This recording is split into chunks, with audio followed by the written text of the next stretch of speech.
Welcome Galactic family. What to do with an obsessor that does me? Question. Good morning, Osho. I was very happy when I read your answers to the last questions that the beloved brothers asked.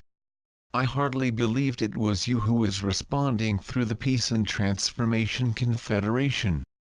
Thank you so much for your presence and love. Well, what I'm going to ask has a lot to do with you, my dear. In recent months, I've been studying you in order to break free of illusions and find myself. A disembodied spirit, who had always been with me, had done everything to prevent me from going down this path of liberation for fear of losing myself. In a way, he obsessed and fascinated me, wanting to delay me to arrest him. Today he says that he loves me and does not intend to leave my side. He says he is afraid I will never reincarnate and live with him as he dreams. Can you say a few words to the soul that lives next to me? As for me, I am calm. I would just like to know how to handle this situation. Help me to break free of that breach where this soul can stick me, and at the same time, help you heal your wounds and be free as I am, and we deserve all. I am lovingly grateful for your existence. Answer. Beloved daughter. It is not the Osho who comes to talk to you today, no daughter. But it's me, Maria Padilla das Almas.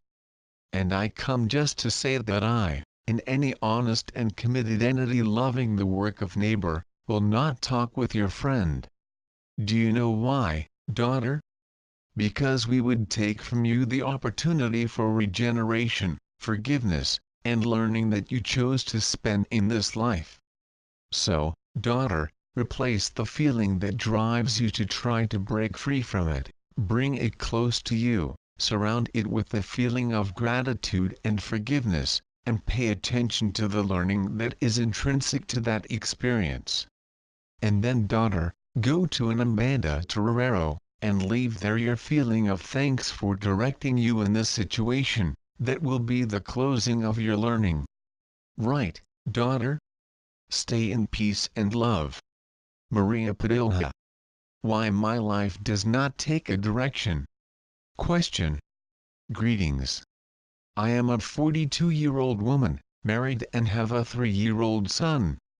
I have been a graphic designer for almost 20 years, and since my son was born, I am a personal image consultant.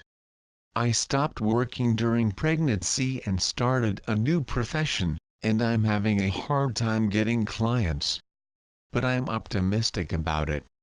The reason for my message is that I have a recurring dream. I dream of being in an elevator.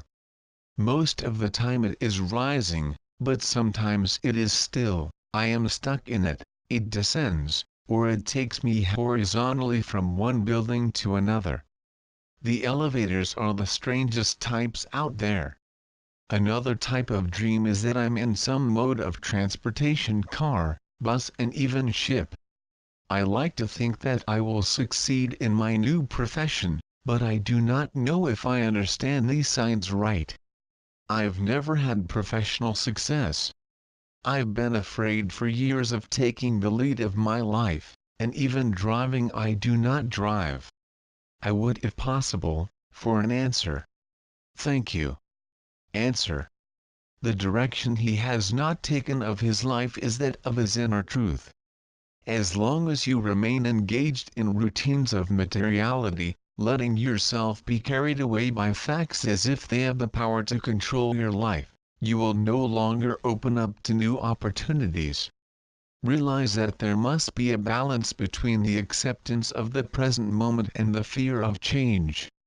And you need to meditate and find within yourself the route that will lead you to meet your purpose.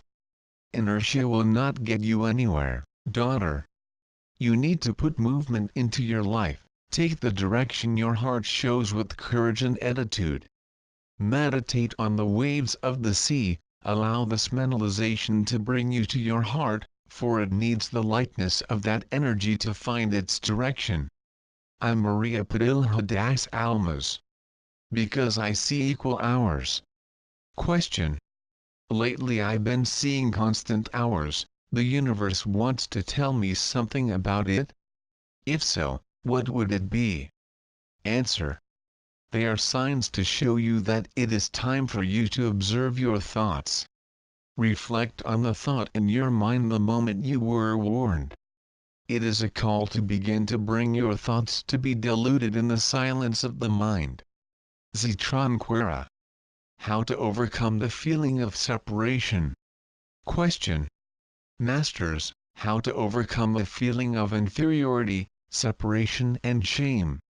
I have a hard time feeling like being like everyone else. It's like I do not deserve or belong to anything. I feel very empty. I cannot have that sense of self-love and identity as others, nor have goals in life. I also cannot feel love. There always comes a bad feeling about me. I feel despicable.